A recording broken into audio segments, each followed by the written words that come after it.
Muchas gracias. Por parte del Grupo Ganar Móstoles, tiene la palabra su portavoz, don Gabriel Ortega. Gracias, señor presidente.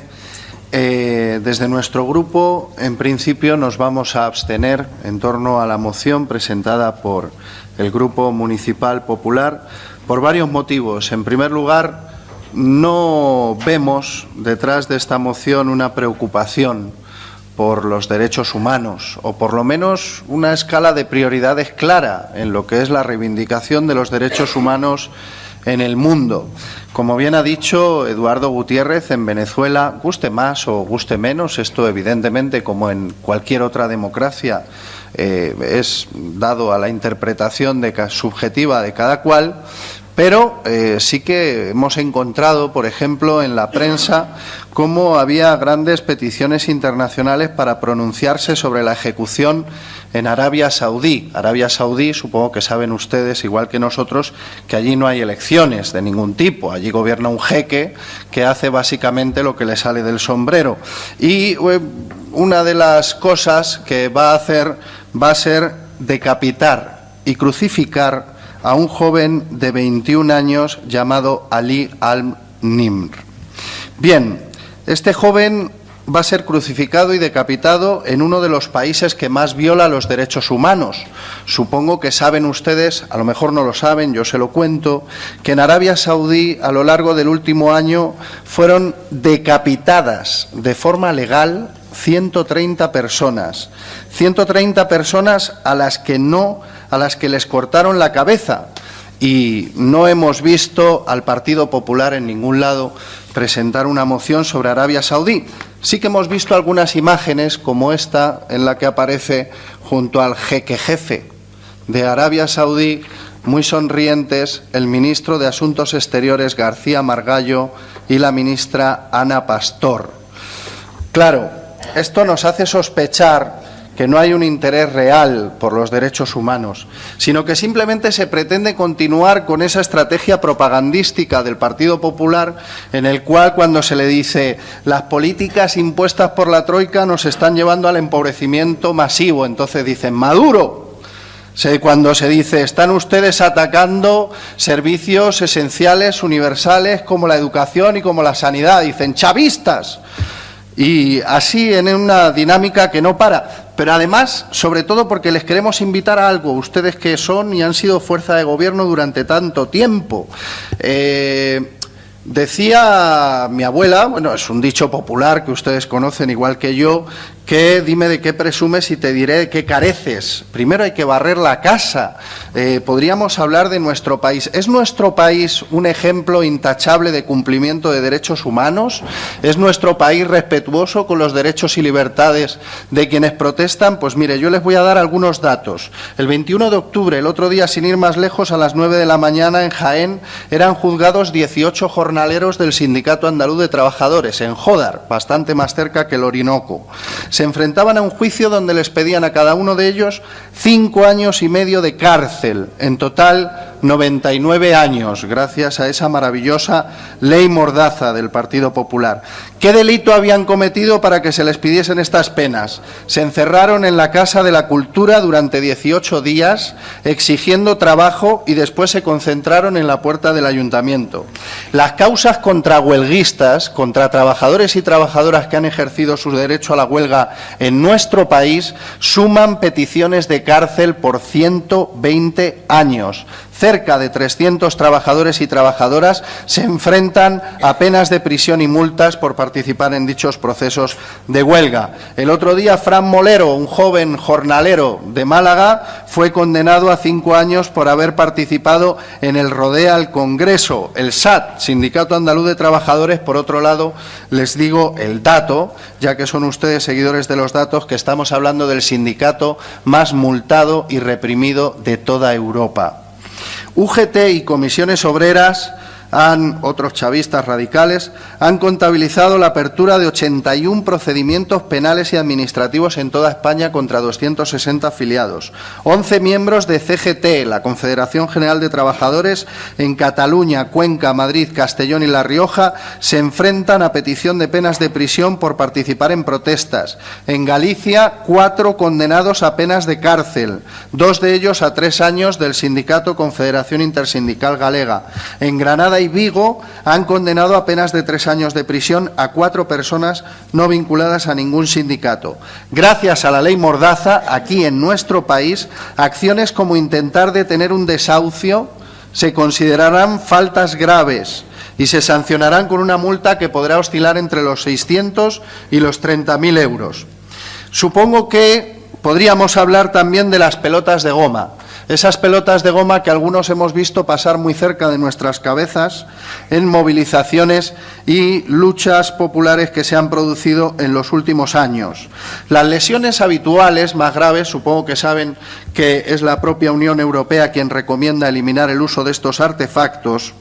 Las lesiones más habituales son traumatismos craneales, como el que costó la vida al joven bilbaíno Íñigo Cavacas, hemorragias y derrames cerebrales, pérdidas de visión, perforaciones pulmonares e intestinales y traumatismos en testículos. Esto pasa aquí, en nuestra casa. Dejando de lado otro tipo de lesiones, en el Estado español son 23 personas las que han perdido un ojo desde 1990 hasta hoy a causa de estos proyectiles, 6 de ellos en los últimos 6 años. Pero es que además a lo largo de los últimos años España ha ocupado el 7º puesto en el ranking mundial de países que exportan armas, con algo más del 3% del mercado mundial. Es, pues, una pieza importante en este negocio que genera miles de millones de euros al año en todo el planeta. Aquí tengo una noticia que dice: Rajoy aumenta la venta de armas a Bahrein, Israel, Arabia Saudí y Marruecos, todos ellos países que violan derechos humanos, y duplicó lo vendido en productos de doble uso a Irán. Tampoco, hablando de armas, podríamos hablar de lo que ha sucedido en un país europeo. Hemos visto en estos días cómo salía Tony Blair en los medios de comunicación, que no es precisamente santo de mi devoción, reconociendo su responsabilidad y el error en la pasada guerra de Irak, casualmente otro país petrolero, donde han muerto 1 millón de personas desde aquella guerra a la que nos llevó su país, y reconocía incluso la responsabilidad de quienes tomaron aquellas decisiones en el nacimiento y creación del monstruo llamado ISIS, al que hoy nos enfrentamos. ISIS, que por cierto se dedica a decapitar a sus víctimas, al igual que Arabia Saudí. ¿Cuándo vamos a ver a José María Aznar o al Partido Popular pedir perdón por la guerra de Irak en nuestro país? Tampoco se preocupan ustedes por la violación de derechos humanos aquí. Miren, hubo un debate en el Congreso de los Diputados sobre la petición de la jueza argentina María Servini de Cubría sobre las víctimas del franquismo, un asunto al que se sumaron todos los grupos, excepto el Partido Popular, que se puso ciertamente nervioso, teniendo en cuenta además que algunos de los protagonistas tenía tanta cercanía como Utrera Molina, suegro del extitular de Justicia Alberto Ruiz Gallardón. Pero es que en el proyecto de presupuestos que han presentado ustedes para el año 2016 otorgan 0 euros a la memoria histórica y subvencionan con 150.000 euros, datos, una pena se haya marchado la señora Parrilla, 150.000 euros a la Fundación Francisco Franco. ¿Alguien en su sano juicio se imagina que en Alemania el Estado alemán financiase con dinero público a la Fundación Adolf Hitler, o que en Italia financiasen con dinero público a la Fundación Benito Mussolini? Pues eso es algo que sucede aquí, en el Estado español, con dinero público que ustedes, su gobierno, le dan a un atajo de criminales. Criminales que se permiten ofender a las víctimas sacando una lotería con números que terminan en 36 y 39. ¿Qué cosas? La magistrada María Servini de Cubría detecta responsabilidad en 17 cargos del régimen de Franco, entre ellos exministros como Martín Villa, que fuera diputado del Partido Popular, José Utrera Molina, ya comentado, Fernando Suárez o policías con una terrorífica fama de torturadores como el apodado Billy el Niño, al cual en nuestra biografía no se ría, no nos hace ninguna gracia hablar de quienes torturaron a nuestros mayores, señora Parrilla.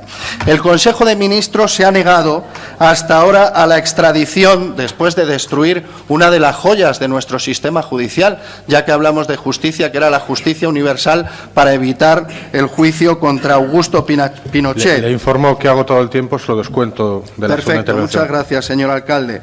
El Consejo de Ministros ha negado la extradición alegando que son infracciones penales que entonces no eran delito. Claro, alegando que durante el franquismo no era delito. A pesar de lo que dice la ONU sobre la imprescriptibilidad de los crímenes de lesa humanidad y la obligación de enjuiciar a las personas sobre las que existen pruebas de haberlo cometido.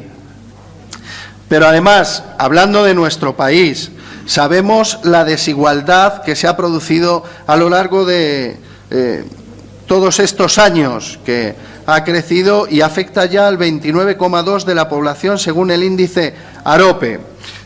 Tenemos, por tanto, mucho que trabajar y mucho que resolver en esta nuestra casa. Aquí ya ni siquiera tener un trabajo es garantía de poder vivir dignamente. Sigue creciendo de forma incesante el número de trabajadores pobres. Pero ustedes no quieren que hablemos de los problemas de nuestro país, a pesar de que todos ellos tienen un fiel reflejo en el sufrimiento de la población mostoleña. Y es ahí donde los concejales y concejalas de esta corporación tenemos mucho por hacer, pero parece que a ustedes no les importa o no les interesa o no les conviene. Tampoco desean que hablemos de corrupción, mejor llevarse el debate fuera de nuestras fronteras, pero desde luego desde el Grupo Ganar Móstoles hablaremos insistentemente sobre lo que sucede en nuestro país, donde en 2013 se instruían algo más de 1.600 casos de corrupción en 2013. No sé si la señora Parrilla podrá aportar alguna gráfica sobre la cantidad de miembros del Partido Popular implicados en los mismos. Pero según la Unión Europea, el coste de la corrupción y fraude fiscal en nuestro país asciende a 120.000 millones de euros al año, superando de largo la cantidad de los brutales recortes implementados en 2013 de 39.000 millones y de 2014. Barramos nuestra casa, señoras y señores del Partido Popular, que falta hace. No se puede predicar y no dar trigo. Nosotros seguiremos dejándonos la piel para solucionar los gravísimos problemas de la mayoría social trabajadora. A ello dedicaremos nuestros esfuerzos ímprobos, aquello que nos acucia como sociedad y que nos compete como cargos públicos elegidos por la ciudadanía. Nada más. Muchas gracias. Gracias a usted. Le informo